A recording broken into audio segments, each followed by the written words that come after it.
I've always prided myself on the open, trusting, and deeply cherished relationship I shared with my daughter Emma. At 20, she was a whirlwind of bright intelligence, a kind, compassionate heart, and a burgeoning, often fiercely articulate sense of right and wrong that I deeply admired and had diligently tried to nurture. We shared everything, or so I had always believed, with a mother's comforting certainty, our dreams for her future, her anxieties about college exams and looming deadlines, the triumphs and tribulations of her burgeoning adult life, her friendships, her fledgling romances. We were in many ways each other's closest confidant, a legacy of the unbreakable bond forged in the years following the premature loss of her beloved father. So when I first began to notice subtle, almost imperceptible yet undeniably unsettling shifts in her usually sunny, open demeanor, I initially perhaps naively dismissed them as the typical unavoidable stresses of demanding sophomore-year college life. But then one fateful, heart-stopping Tuesday afternoon, I inadvertently, accidentally stumbled upon something so chilling, so utterly violative of the trust I thought defined our relationship, that it made my blood run cold and my mother's fiercely protective heart shatter into a million jagged, irreparable pieces. A message. Then a string of them, hundreds, perhaps even thousands, meticulously, almost obsessively hidden deep within a deceptively innocuous folder icon on her sleek new smartphone, an icon innocuously labeled School Notes and Reminders. Words of such insidious manipulation, of such subtle but relentless coercion, of such blatant, unconscionable financial exploitation. Words no child, no bright, hopeful young woman on the cusp of her adult life should ever have to hear, let alone endure in bewildered, ashamed silence. My heart sank with a sickening physical ache that stole my breath as I scrolled, horrified, disbelieving through the relentless escalating barrage of emotional harassment and financial demands.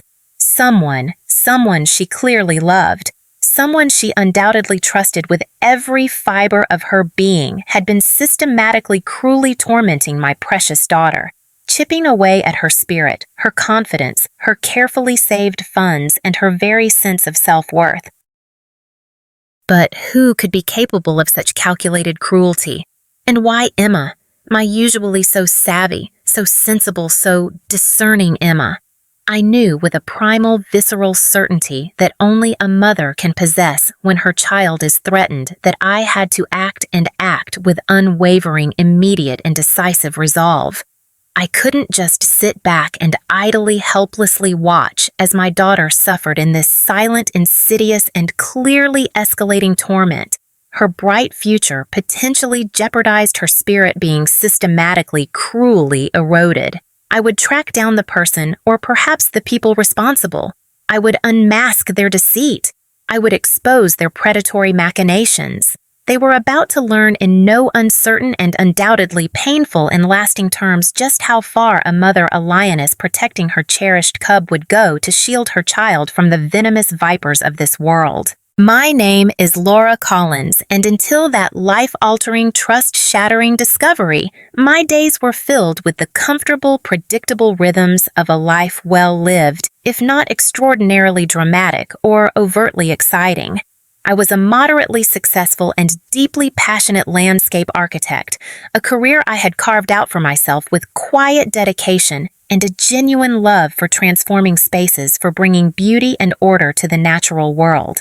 It was a career I had returned to with renewed focus and determination in the years following the devastating premature loss of my beloved husband, Emma's father, to a sudden aggressive illness when Emma was just entering the tumultuous, confusing landscape of her early teens. That shared grief, that profound loss, had forged an even deeper, more resilient, almost unbreakable bond between my daughter and me. We were more than just mother and daughter. We were a team, a tight-knit unit of two, navigating the complexities and challenges of life with mutual love, unwavering respect, and an open, honest line of communication that I cherished above all else, that I believed was the bedrock of our relationship. Emma, my only child, was without a shadow of a doubt the radiant sun around which my entire universe revolved. She was a bright, effervescent spark, intelligent, articulate, deeply compassionate with a wicked sense of humor and a creative streak that manifested in her beautiful sketches, her insightful poetry, and her passionate, well-reasoned essays. She was at 20, thriving in her sophomore year, studying journalism at a well-regarded picturesque liberal arts university, nestled about an hour's scenic drive from our comfortable, book-filled suburban home. And while I missed her daily presence, her infectious laughter, her thoughtful insights terribly, I was also immensely profoundly proud of her burgeoning independence, her fierce ambition, her insatiable curiosity, her eagerness to embrace the world and all its myriad possibilities. She had a close-knit, supportive group of friends, a remarkably sensible head on her young shoulders, and I had always believed with a mother's unwavering conviction, an excellent, almost intuitive radar for insincerity, for duplicity. Her relationship with Jake Miller, the young man who would eventually become the catalyst for so much pain and turmoil, began innocuously enough, almost idyllically, during the sun-drenched, carefree summer break before her sophomore year of college. He was a couple of years older than Emma, a recent business graduate from a neighboring, slightly more prestigious state university. He was introduced to her, I later learned, through a mutual acquaintance, a classmate of Emma's at a local community charity event where Emma, with her usual altruistic spirit, was volunteering her time. My first impression of Jake Miller when Emma brought him home for dinner, a few weeks into their fledgling romance, was overwhelmingly favorable. I had to admit, even to myself, that he was undeniably handsome in a clean-cut, all-American sort of way, with an easy, charming, almost boyish smile, a confident but not arrogant demeanor, and an impressive, almost unnerving ability to engage in intelligent, articulate, and seemingly sincere conversation on a wide range of topics. He seemed genuinely deeply interested in Emma, in her journalism studies, her future aspirations, her opinions on current events. He was impeccably polite, almost deferential towards me, remembering small details from our previous brief phone conversations, even bringing a lovely bouquet of wildflowers the first time he crossed our threshold. He spoke with great passion, with an almost evangelical fervor, about his own burgeoning entrepreneurial ambitions, about a groundbreaking disruptive tech startup he claimed, on the very verge of launching with a team of brilliant, like-minded visionaries. It was a venture that he hinted with a becoming almost boyish modesty that I now recognize as a carefully honed manipulative tactic was poised for explosive, almost guaranteed global growth. His family, the Millers, his parents David and Susan, and a quiet, watchful younger sister named Chloe, whom Emma met shortly thereafter and subsequently raved about, also presented an impeccable, almost too good to be true facade. They lived in an affluent, sprawling, and somewhat ostentatious home in a gated community on the more exclusive side of town. Their house was a large, tastefully, if somewhat impersonally decorated testament to apparent, effortless success. They were on the surface warm, effusive, and incredibly welcoming towards Emma, showering her with compliments, expressing their delight at Jake's excellent taste, making her feel instantly, completely accepted, almost like a cherished member of their seemingly perfect, loving family. David Miller, Jake's father, was a purported semi-retired investment consultant, a man of few words but an air of quiet, understated authority. Susan Miller, Jake's mother, was a dedicated philanthropist, her days, she claimed, filled with board meetings for numerous local charities and endless fundraising galas. They exuded an almost palpable air of quiet wealth, established social respectability, and unwavering, old-fashioned family values. Even I, a woman who generally prided herself on her usually astute, almost cynical judgment of character, was initially, I confess, with a pang of retrospective shame, quite impressed and undeniably relieved that Emma had found someone who seemed so solid, so promising, so utterly unlike the feckless, non-committal boys she had occasionally and briefly dated in high school. The first subtle, almost imperceptible, yet deeply unsettling shifts in Emma's usually open, communicative, and sunny behavior began a few months into her increasingly serious relationship with Jake. They were small things, insignificant in isolation, easily dismissed as the normal fluctuations of a young woman deeply in love, easily rationalized away by a mother who desperately wanted to believe in her daughter's happiness. She became a little more guarded, a little more secretive about her specific plans with Jake, offering vague, almost evasive answers when I asked about their outings or their future together. There were times when she seemed unusually preoccupied, a little more stressed than her usual academic load would warrant a little distant. Her brow often furrowed with a worry she wouldn't or perhaps couldn't articulate. She started mentioning Jake's revolutionary business venture with an increasing, almost obsessive frequency, her voice tinged with an almost breathless, slightly frantic excitement, an excitement that in chilling hindsight felt a little too rehearsed, a little too much like she was enthusiastically, unquestioningly parroting lines that had been carefully manipulatively fed to her. She spoke with a convert's fervor of once-in-a-lifetime investment opportunities, of groundbreaking proprietary technology, of guaranteed astronomical short-term returns. Phrases that, to my more experienced and perhaps more cynical ears, began to sound less like a viable business plan and more like the well-polished, seductive sales pitch of a seasoned con artist. The first direct, undeniable intimation of serious trouble. The one that pierced through my maternal denial and set off a cacophony of internal alarm bells came not from Emma herself, but through that accidentally, fatefully overheard, hushed, and clearly distressing phone conversation she was having with her best friend since childhood, Olivia, one late, rain-lashed Friday night. I was passing Emma's bedroom door, which was uncharacteristically, and I now realized, suspiciously closed, and heard her voice tight with a barely suppressed anxiety, barely a strained whisper drifting through the thin wood. "I just don't know what else to do, Liv," Emma was saying, her voice cracking with unshed tears. "Jake swore to me, he swore that this is a once-in-a-lifetime, can't-miss opportunity. He said his main angel investor, the big one, pulled out unexpectedly at the very last minute due to some unforeseen personal crisis, and he just needs a small, very temporary bridge loan, $10,000, that's all, to secure the final patent application before some rival company who he says is sniffing around snaps it up. He promised Liv, he promised on his mother's life he'd pay me back double, maybe even triple within a month, too, at the absolute most, as soon as the first substantial round of Series A funding comes through, which he says is practically guaranteed. But Liv, it's pretty much all the money I have saved from my summer internship and almost the entire chunk of what Grandma Collins left me specifically for my textbooks and living expenses for this entire academic year. My blood ran cold, a glacial wave of dread washing over me.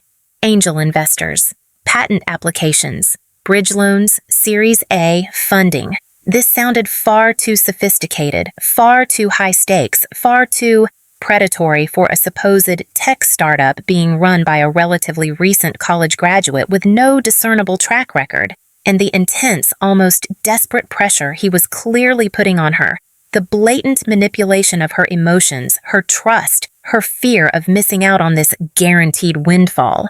It reeked with an almost palpable stench of something deeply fundamentally unsavory. A few agonizing days later, Emma, her face pale beneath a forced brittle brightness, her eyes shadowed with a mixture of carefully rehearsed enthusiasm and an undeniable, underlying, almost frantic anxiety, formally, almost nervously approached me as I was preparing dinner in the kitchen. She sat at the kitchen table, her hands twisting a paper napkin into a series of tortured knots, and launched into a rambling, overly effusive, and deeply unconvincing explanation of Jake's absolutely brilliant, game-changing business plan. It was a plan, she assured me, her voice a little too high-pitched, her smile a little too wide, that was virtually guaranteed to make them both rich beyond their wildest, most extravagant dreams, Mom. You just wouldn't believe it. The only problem, she explained, her voice dropping to a conspiratorial, almost breathless whisper, was a very minor, very temporary, entirely unforeseen cash flow hiccup.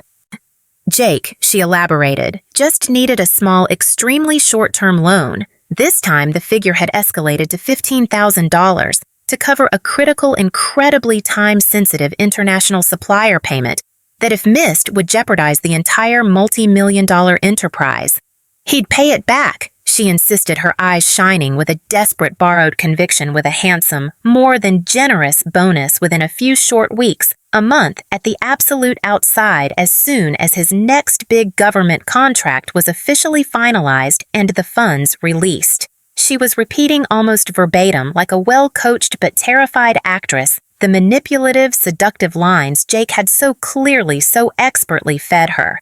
Her usual sharp critical thinking skills, her innate financial caution, seemed to have been entirely clouded, perhaps even obliterated, by her deep affection for him, by the glittering, irresistible future he had so enticingly, so masterfully painted for their shared life. My maternal instincts, my internal alarm bells, which had been murmuring with unease for weeks, were now screaming at full volume, a deafening cacophony of warning. This felt utterly, dangerously wrong. I gently but persistently questioned her about the specifics of this game-changing business, about Jake's actual financial projections, about the tangible risks involved in such a high-stakes venture.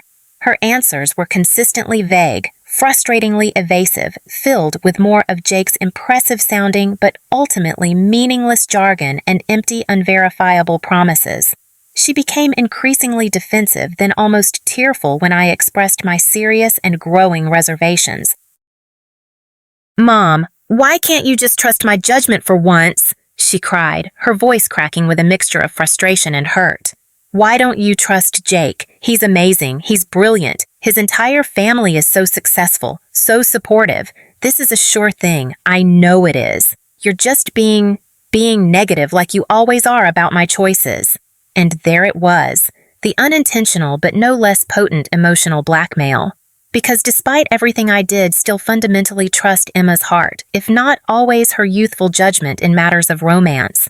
And because I desperately, achingly wanted her to be happy, to succeed, to not feel stifled or controlled by an overly cautious, perhaps overly cynical mother. And because I confess with a retrospective pang of profound shame and regret, a small, foolish, and easily swayed part of me was still somewhat influenced by the miller's carefully cultivated, outwardly impressive veneer of affluence, respectability, and unwavering family success. With an incredibly heavy heart, against every screaming fiber of my better judgment, against every blaring warning siren in my own head, I relented. I didn't have $15,000 in liquid cash readily available myself, not without liquidating some long-term investments which I was hesitant to do. But Emma, I knew, still had a significant portion of the inheritance her beloved grandmother had left her, money specifically designated for her college education and her future security.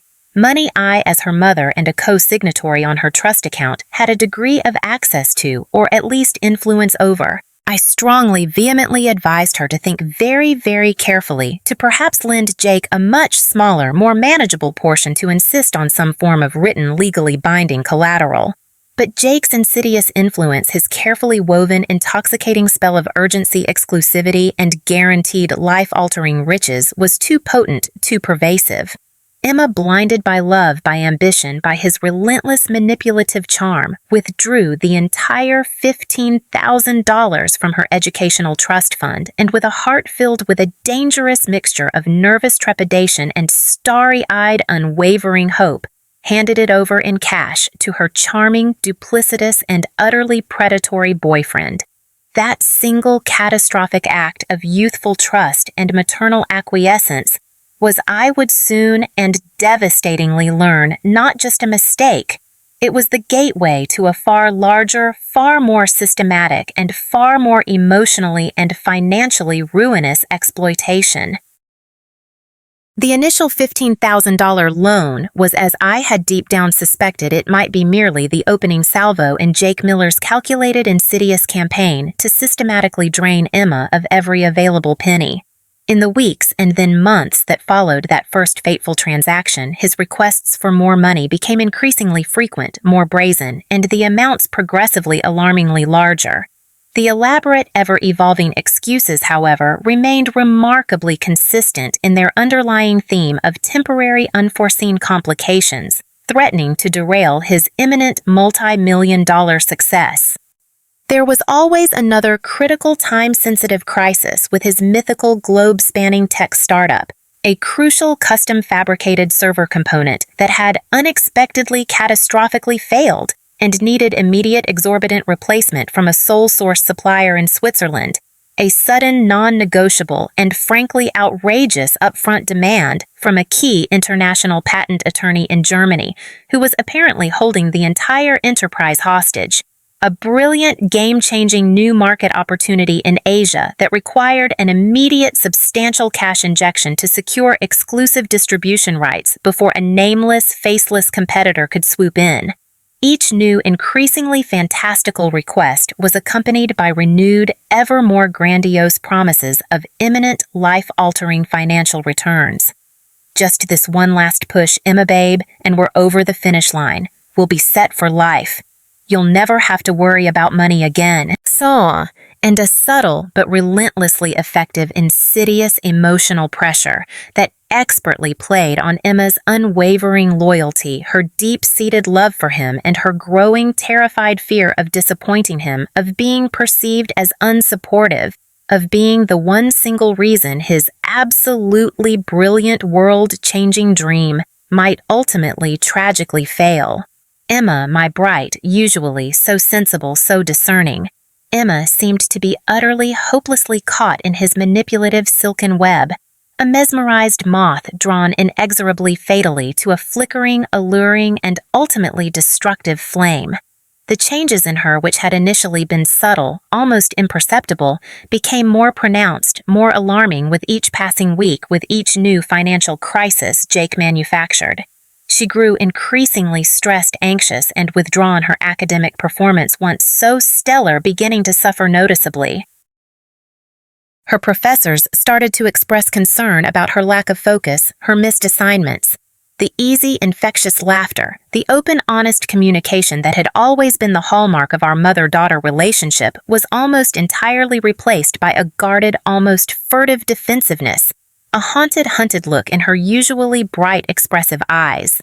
She started avoiding my increasingly pointed questions about Jake, about the ever-escalating sums of money, often snapping irritably or bursting into unexplained hysterical tears if I pressed even gently for concrete details or verifiable proof of his supposed investments. I noticed with a growing, sickening, and utterly helpless dread that her personal savings account, the one she had so proudly, so diligently built up over years of summer jobs and birthday gifts, was dwindling at an alarming, almost terrifying rate. Then she started selling some of her more valuable, cherished personal possessions.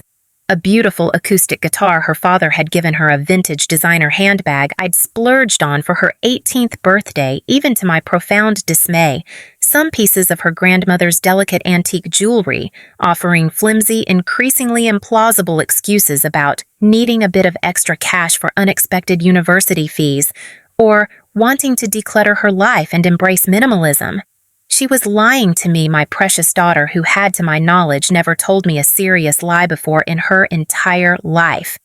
And I knew with a certainty that made my heart ache with a grief almost as profound as when I lost her father that Jake Miller, that charming, smiling viper, was the corrosive, malignant influence behind it all. I could no longer stand by and idly, passively watch my daughter be so cruelly, so systematically, so utterly exploited, her future security, her emotional well-being, her very essence being drained away by this predatory charlatan.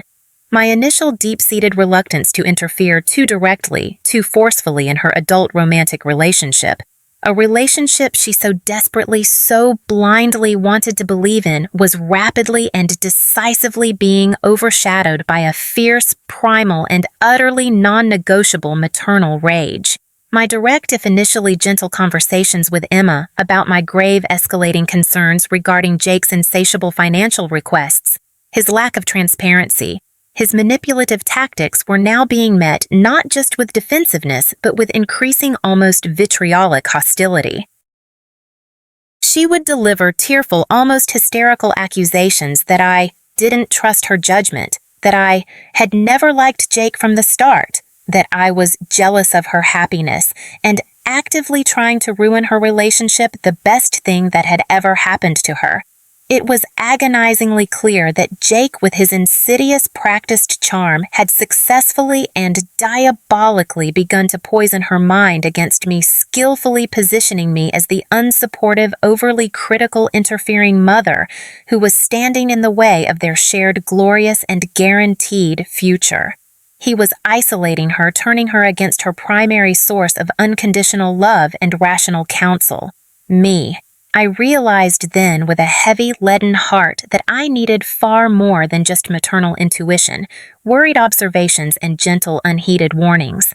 I needed cold, hard, irrefutable facts. I needed undeniable proof of Jake Miller's calculated deceit, proof so compelling, so overwhelming, that even Emma, in her current state of infatuated delusion, would be forced to confront the ugly, devastating truth. I needed to arm myself not just to convince my daughter, but potentially and increasingly likely to take more decisive, more forceful, and perhaps even legal action to protect her from this financial and emotional vampire. My own quiet, discreet, and increasingly desperate investigation began in earnest. I started by talking very cautiously, very diplomatically to a few of Emma's closer, more sensible college friends. The ones I knew from past conversations were genuinely concerned about her recent dramatic changes in behavior and her almost obsessive devotion to the increasingly dubious Jake Miller. Olivia, her childhood best friend who had initially been hesitant to betray Emma's confidences, finally tearfully confessed during a long, late-night phone call that Emma had indeed confided in her about lending Jake substantial and escalating sums of money.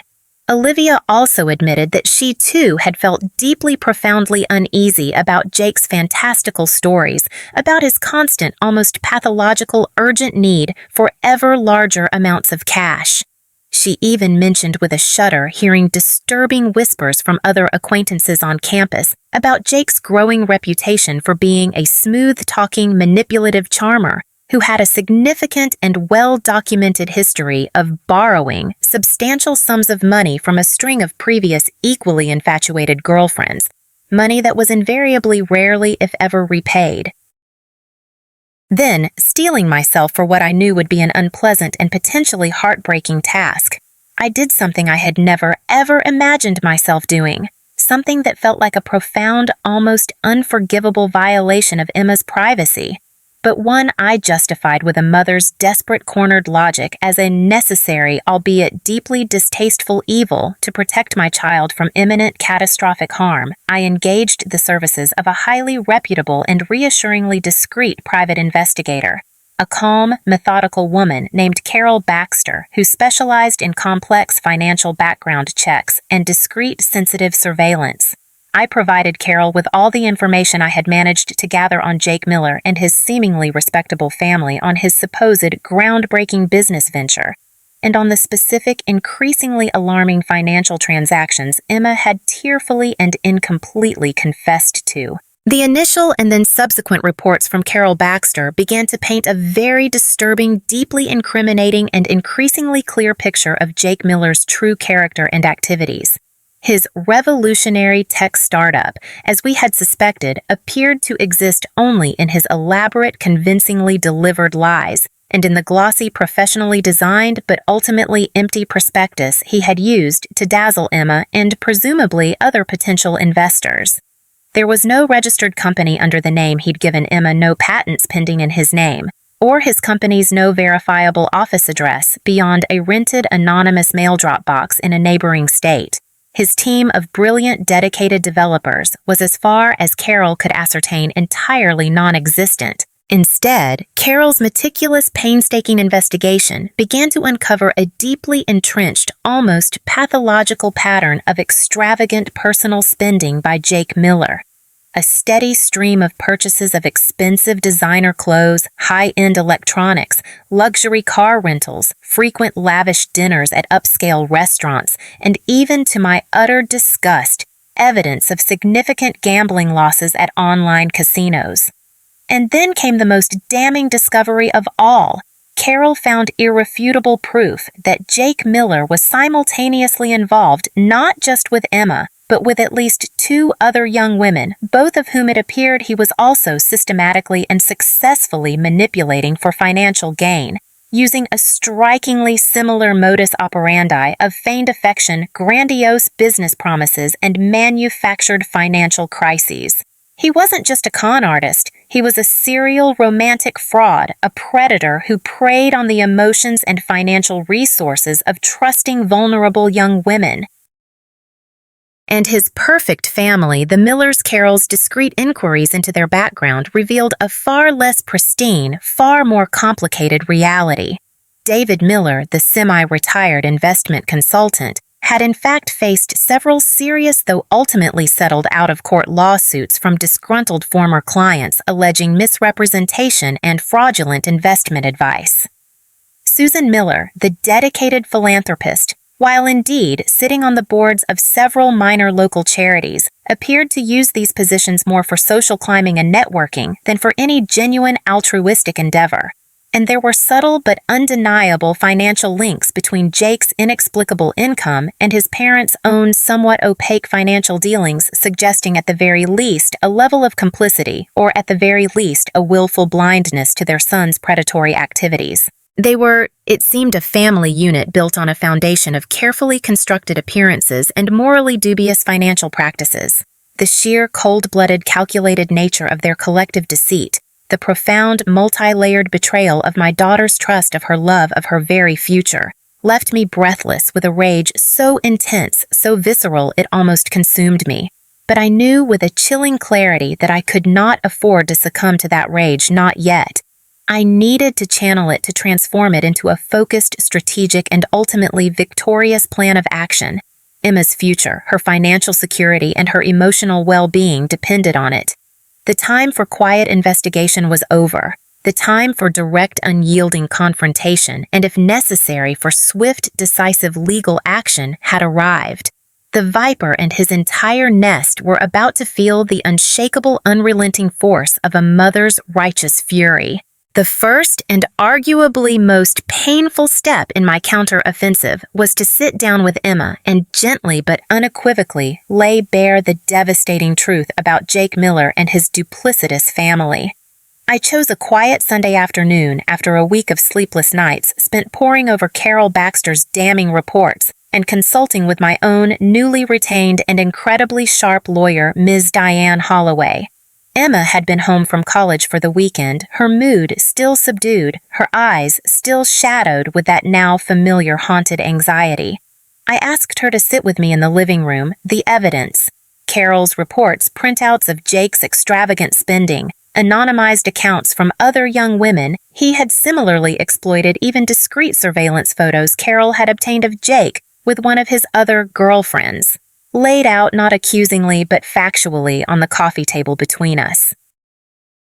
I started gently telling her how much I loved her, how much her happiness meant to me, and how deeply concerned I had become not just about the money, but about her, about the subtle but undeniable changes I had seen in her vibrant spirit since Jake Miller had entered her life. I told her I knew she'd been going through something incredibly difficult, something she felt she couldn't share with me, and that my heart was breaking for the pain she was clearly enduring in silence. Tears immediately welled in her beautiful, expressive eyes, the carefully constructed dam of her forced composure finally, irrevocably breaking. The whole sordid, heartbreaking story tumbled out then.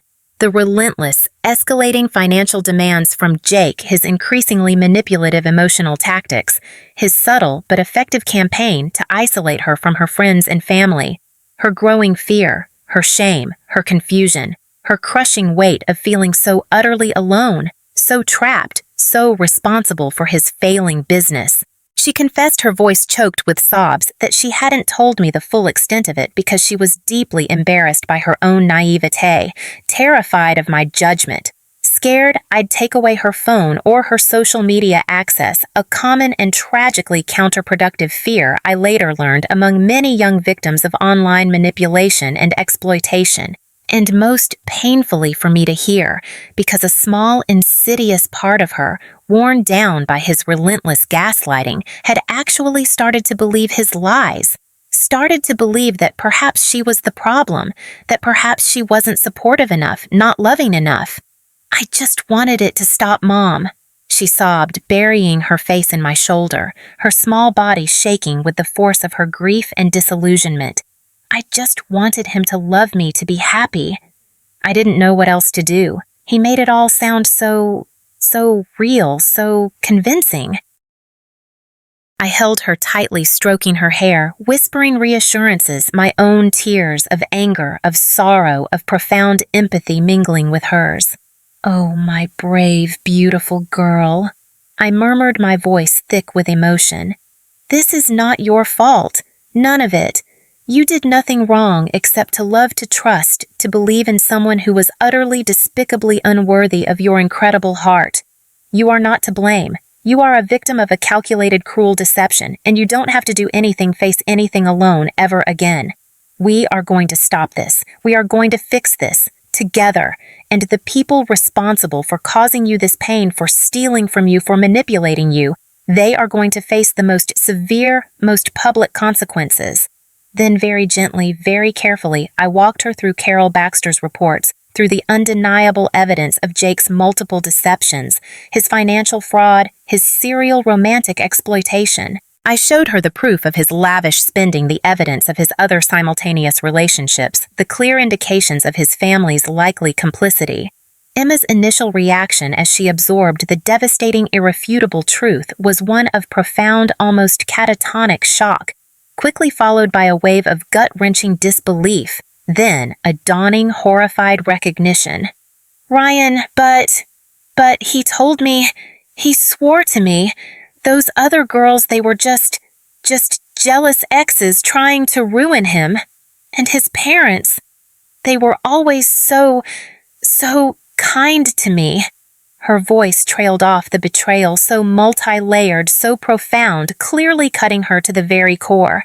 She then recounted, her voice trembling with a mixture of remembered fear and fresh anger, how Jake had indeed become increasingly persistent, almost obsessive in his demands for money, how he had skillfully manipulated her emotions, alternating between declarations of undying love and subtle guilt, inducing threats about how his entire future, their entire future, depended on her continued financial support. His niceness, his charm, she now saw with painful clarity, had been nothing more than a carefully constructed predatory facade, masking a cold, calculating, and utterly ruthless nature. The pieces of Jake Miller's elaborate, fraudulent puzzle were now falling into place with sickening, undeniable clarity. This wasn't just a case of a bad boyfriend or a failed business venture. This was a systematic, premeditated campaign of emotional and financial exploitation orchestrated by a charismatic sociopath and likely condoned, if not actively participated in, by his equally duplicitous family. My resolve, already ironclad, hardened further into something akin to tempered steel. I would not only confront Jake Miller and his odious family, but I would also ensure that they and the entire community understood the full gravity of his actions. This wasn't just about kids being kids or online drama or a romance gone wrong. This was a serious, damaging, and potentially criminal offense with devastating real-world consequences for my daughter's financial future and her emotional and psychological health. The next day, after a long, tearful, but ultimately empowering conversation with Emma, in which she bravely agreed that we needed to take decisive action, I, accompanied by Emma, who, though still fragile, insisted on being present, on facing her tormentor, and with Ms. Holloway, our lawyer, by our side, arranged for what I euphemistically termed a family meeting with Jake and his parents, David and Susan Miller. I chose a neutral location, a private meeting room at Ms. Holloway's law firm, to ensure a controlled professional environment. The Millers arrived with an air of feigned nonchalance, a practiced, superficial congeniality that barely masked their underlying arrogance, and I sensed a growing nervous apprehension. Jake, seated between his parents, attempted his usual charming smile, though it didn't quite reach his eyes, which darted nervously between me, Emma, and Ms. Holloway. I didn't waste time on pleasantries. Holloway, with a calm, professional, and utterly intimidating demeanor, began by laying out the irrefutable evidence we had gathered. The bank statements detailing the significant sums Emma had transferred to Jake, the receipts for his lavish, unexplained expenditures, Carol Baxter's comprehensive report on his non-existent business, and his other exploited girlfriends, even printouts of some of his more manipulative text messages to Emma. As the damning evidence was presented piece by undeniable piece, the Millers' carefully constructed facade of respectability began to visibly crumble. Jake's charming smile faltered, then vanished completely, replaced by a look of pale, sweaty panic. David Miller's jovial expression hardened into a grim, tight-lipped scowl. Susan Miller, the dedicated philanthropist, began to twist her expensive silk scarf between her fingers, her eyes darting around the room like a trapped animal. They tried, of course, to bluster, to deny, to deflect. Jake offered a rambling, incoherent stream of excuses about temporary cash flow problems, misunderstandings, and investments that were just about to pay off. David Miller attempted to intimidate Ms. Holloway with vague threats about slandering his son's good name. Susan Miller even had the audacity to try and guilt-trip Emma tearfully, suggesting that perhaps Emma had misinterpreted Jake's intentions, that she was being overly dramatic, that she was destroying a beautiful young love over a little bit of money. But Ms. Holloway and I were having none of it. We calmly, methodically refuted every lie, countered every deflection presented, every piece of evidence with unshakable, damning clarity. Emma, to her immense credit, found her voice, her anger finally eclipsing her fear and shame. She looked Jake directly in the eye, and her voice, trembling but clear, recounted specific instances of his manipulation, his broken promises, his emotional cruelty. Faced with the overwhelming, irrefutable evidence and Emma's powerful, heartfelt testimony, Jake Miller finally utterly broke. The charming facade shattered, revealing the sniveling, pathetic coward beneath. He mumbled a half-hearted, incoherent apology full of self-pitying excuses about making some bad choices and not meaning for things to get so out of hand. His parents, their faces a mask of public humiliation and private fury, directed, I suspected, as much at their son's incompetence in getting caught as at his actual wrongdoing, sat in stunned, defeated silence. I then delivered my terms, our terms, clearly and unequivocally. We demanded the immediate full repayment of every single penny Jake had defrauded from Emma, a sum now meticulously calculated by Ms. Holloway to include not just the principal amounts, but also accrued interest and a portion of our preliminary legal fees. We demanded a formal written apology from Jake acknowledging his deceit and manipulation. And we made it crystal clear that if these terms were not met within 7 business days, we would not only proceed with filing a comprehensive civil lawsuit for fraud, unjust enrichment, and intentional infliction of emotional distress, but we would also be forwarding our entire extensive file to the district attorney's office for their immediate consideration of criminal fraud and theft by deception charges. The choice I stated, looking directly at the now ashen-faced Millers, was entirely theirs. The pleasantries were over. The game, their cruel, manipulative game, had definitively, irrevocably ended. The Millers, faced with the undeniable strength of our case and the very real, very public threat of not just financial ruin, but also potential criminal prosecution for their son, had little room to maneuver. After a week of frantic behind-the-scenes negotiations between Ms. Holloway and their own hastily retained and clearly outmatched legal counsel, they capitulated. An agreement was reached. They would repay the full amount owed to Emma in a lump sum transferred directly from a trust fund David Miller apparently controlled.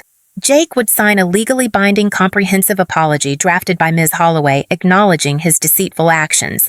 And perhaps most importantly for Emma's future peace of mind, a strict court-enforceable restraining order would be put in place, prohibiting Jake Miller from ever contacting or approaching Emma or any member of our family again, either directly or indirectly, online or offline. The day the certified check for the full settlement amount arrived at Ms. Holloway's office, there was no triumphant celebration, no joyous fist-pumping. For Emma, there was a profound, almost weary sense of relief, the lifting of an immense financial and emotional burden, but also a lingering, deep-seated sadness for the innocence lost, the trust shattered, the love she thought was real, proven to be a cruel mirage.